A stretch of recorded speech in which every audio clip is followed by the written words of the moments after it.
બિલખામાં ગૌવંશ પર અમાનવીય હુમલો. કપાયેલું ગાયનું માથું મળતા જન આક્રોશ ફાટી નીકળ્યો. દોષિતોને તત્કાલ પકડી સજા કરવા ઉઠી માંગ. નમસ્કાર, સહજ ન્યૂઝ સાથે હું છું ગોપાલ ભેસાણિયા. બિલખાથી અમારા પ્રતિનિધિ આશીષ વસાવડા પાસેથી મળતી માહિતી મુજબ બિલખા શહેરમાં ગૌવંશ સામે થયેલ એક અત્યંત નરાધમ અને અમાનવીય ઘટનાએ સમગ્ર શહેરને ધ્રુજાવી દીધું છે. બિલખાના સ્ટેશન પ્લોટ વિસ્તારની શેરી નંબર 4 માં આવેલ મુકુંદ મિલ પાસે ગાયનું કપાયેલું માથું મળી આવતા ગૌ પ્રેમીઓ તેમજ શહેરવાસીઓની લાગણીઓ દુભાઈ છે. આ ઘટનાથી સમગ્ર વિસ્તારમાં ભારેલા અગ્નિ જેવી સ્થિતિ, તણાવપૂર્ણ સ્થિતિ સર્જાય છે.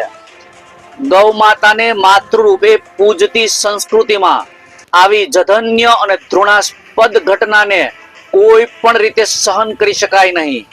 આ કૃત્ય માત્ર ધાર્મિક લાગણીઓને ઠેસ પહોંચાડનારું નથી, પરંતુ સામાજિક શાંતિ અને સદભાવનાને પડકાર આપતું ગંભીર ગુનો છે. આ ઘટનાને લઈને બિલખા ગ્રામ પંચાયતના સરપંચ ભાવનાબેનની આગેવાની હેઠળ તેમજ ચેમ્બર્સ ઓફ કોમર્સ બિલખા દ્વારા બિલખા પોલીસ સ્ટેશનમાં આવેદન પત્ર પાઠવી કડક કાર્યવાહી કરવા વિરોધ નોંધાવવામાં આવ્યો હતો.